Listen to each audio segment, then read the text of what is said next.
The Lord of the Rings is arguably the most iconic fantasy series of all time. But what are the real stories behind author J.R.R. Tolkien's beloved literary classics and their cinematic adaptations? This is the untold truth of The Lord of the Rings. Well, it began as you might expect.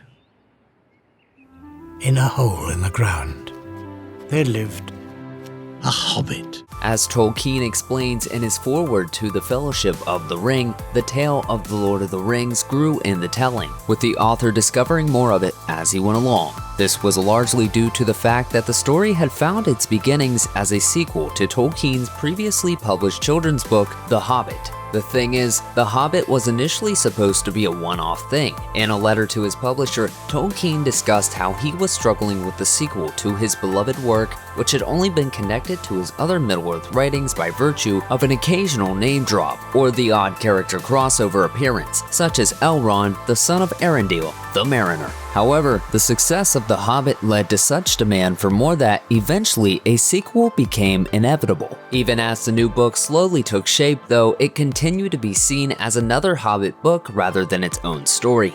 For example, Tolkien's close friend and literary sounding board C.S. Lewis was known to refer to the work simply as The New Hobbit.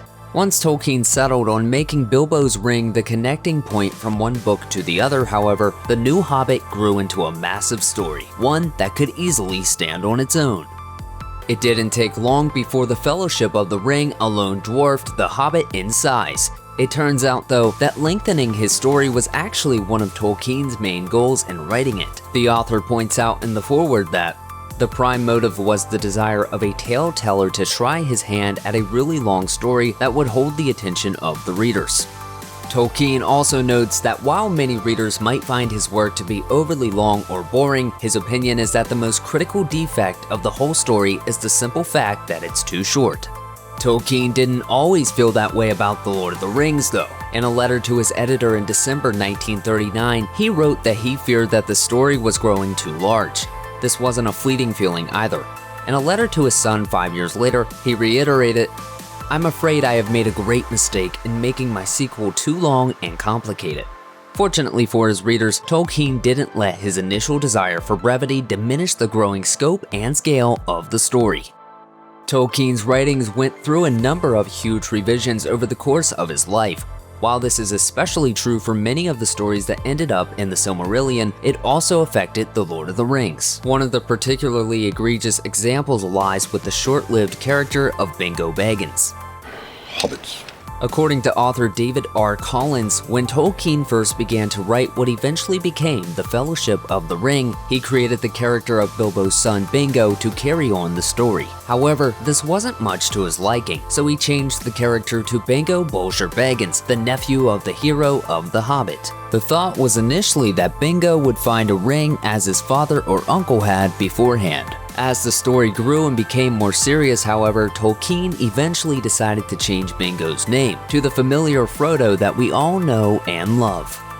Middle-earth wasn't built in a day. In fact, Tolkien started creating his world in 1917, when he first composed the early drafts of The Fall of Gondolin, and continued until his death over half a century later. During that time, The Hobbit and The Lord of the Rings were published, but Tolkien's lifelong labor also yielded a treasure trove of other stories. Many of these were collected into his epic myth, The Silmarillion, while some found their way into other publications, including Unfinished Tales. This collection of literally unfinished stories filled in many of the gaps of knowledge that had been left out of The Lord of the Rings. While some scenes in Peter Jackson's movies might seem like elaborations on the original manuscripts, many of them actually find their origin in Unfinished Tales. From Isildur being ambushed by orcs, to an account of the death of Theodred at the battles of the Fords of Isen, to the story of the Black Riders' hunt for the ring, Unfinished Tales was doubtless a huge factor in helping to round the story as it was translated from book to script. While the world at large may see The Lord of the Rings as the pinnacle of Tolkien's writing, in many ways the story ended up being more of a bother to the author than anything else. In a letter to his publisher in February 1938, Tolkien explained that, "For the moment the story is not unfolding, I squandered so much on the original Hobbit, which was not meant to have a sequel, that it is difficult to find anything new in that world." In his foreword to The Fellowship of the Ring, he explains, "I had many duties that I did not neglect, and many other interests as a learner and teacher that often absorbed me." And then of course there was the rather hefty distraction of World War II, which happened to overlap neatly with the period of time in which he wrote The Lord of the Rings. But even when war, work, and family didn't call him away, Tolkien's greatest passion was still reserved for his other writings. In another letter to his publisher later in 1938, he said his mind was really preoccupied with the Silmarillion. While the world clamored for more adventures with hobbits, Tolkien's mind swirled with stories such as the Tale of Tenuviel, the fall of the elvish city of Gondolin, and the foundation of Middle-earth itself by Iluvatar and his mighty Valar. In many ways, The Lord of the Rings was little more than a tangential distraction from the real story of Middle-earth.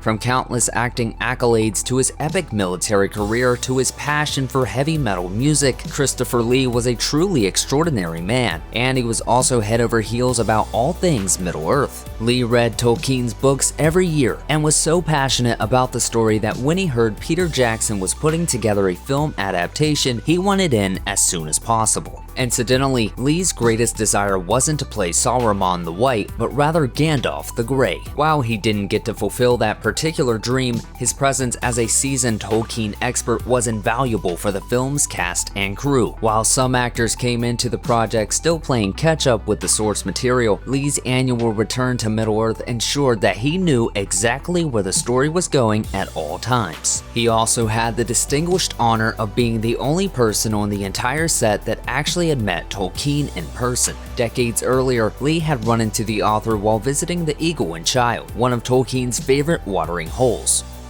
While Viggo Mortensen's portrayal of Aragorn has been stamped on the hearts and minds of Middle-earth fans, the actor was actually nowhere to be seen when the camera started rolling. Instead, it was none other than Stuart Townsend who initially took on the role of Aragorn. However, a mere 3 days into filming, Townsend left the project and Mortensen was quickly tapped to replace him. As the dust settled, it became clear that the switch simply had come about because Townsend was too young to play the fearless king in exile, a feeling that, according to Jackson, Townsend himself shared. That didn't make matters easy for the incoming Mortensen though. He had never read the books before that point, and he was jumping into a key role next to actors that had been prepping for months. One thing he had going in his favor though was that he was already familiar with many of the old Norse sagas that had originally inspired Tolkien. Luckily, things worked out in the end, and Mortensen delivered an Aragorn for the ages. While Ian Holm is lovingly remembered for his portrayal of Bilbo in both The Lord of the Rings and certain scenes in the Hobbit trilogy, playing hobbits was actually old hat for the veteran actor long before he ever stepped foot on any of Jackson's sets. In fact, Holm's Middle-earth debut actually came in the form of a much younger character, none other than Bilbo's younger cousin, Frodo. Holm was cast as the ring bearer in a BBC radio broadcast of The Lord of the Rings in 1981. While the radio broadcast was a nice way to get his oversized, hairy hobbit feet wet, however, there's no doubt that he ratcheted things up a notch when he joined Jackson's mammoth cinematic production.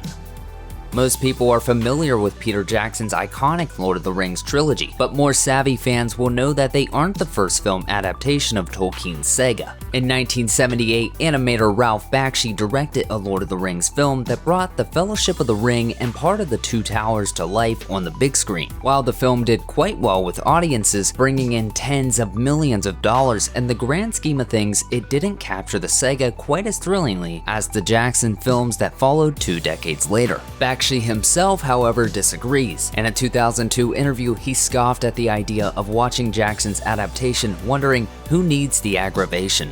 Jackson clearly used Bakshi's animation as inspiration for many shots in his own film too, and Bakshi wasn't happy about this either, pointing out that it wasn't properly acknowledged in the films, while Jackson had denied it had any bearing on the issue until later. One thing the two directors had in common, however, is a true love of the source material. Bakshi says, "The books are absolutely perfect. There isn't a sellout moment in them. The characters and setting are staggering. Nothing like it in fantasy can touch it." In an era when motion capture characters have become as commonplace as they are breathtakingly realistic, it's easy to forget one of the greatest breakthroughs in mocap history, Gollum. Peter Jackson and company faced a huge challenge when it came to adapting Smeagol to the silver screen. He was integral to the storyline, required a lot of close-up screen time, and was practically buck naked too. So you couldn't settle for good facial expressions and throw an overcoat over the character to hide the rest. Weta Digital, the New Zealand-based company co-founded by Jackson, brought Gollum to life in the Lord of the Rings trilogy, as well as the Hobbit films that followed. But while they were focused on the technical aspects of the job, what they really needed was an actor brilliant enough to play the character on the set. Enter Andy Serkis, who delivered a performance for the ages, as he acted out many of Gollum's scenes while covered from head to toe in motion capture gear. The mingling of Weta Digital and Serkis was magical to say the least, delivering one of the first truly believable motion capture performances in cinema history. What all around, Sir It was a benchmark and an inspiration that spurred the development of countless other characters, including Marvel's Thanos and Caesar from Rise of the Planet of the Apes, the latter of whom, it's worth pointing out, was also played by Serkis. Peter Jackson is inextricably linked to The Lord of the Rings, and he will be for a long time. Even Amazon's grand plans for a series set in Middle-earth couldn't get started without him, with rumors suggesting that Amazon have made at least some effort to incorporate Jackson's vision into their new project. However, before Jackson, there were the Beatles? Yes, the Fab Four actually tried to get the rights to make the Lord of the Rings films themselves, and they didn't just want to produce them, they wanted to star in them as well. Paul McCartney would play Frodo, George Harrison would play Gandalf, Ringo Starr was to be Sam, and John Lennon would be Gollum. They wanted to use original songs in the production, and even approached Stanley Kubrick to direct. Perhaps unsurprisingly, Tolkien put an end to that particular adaptation before it could ever really begin.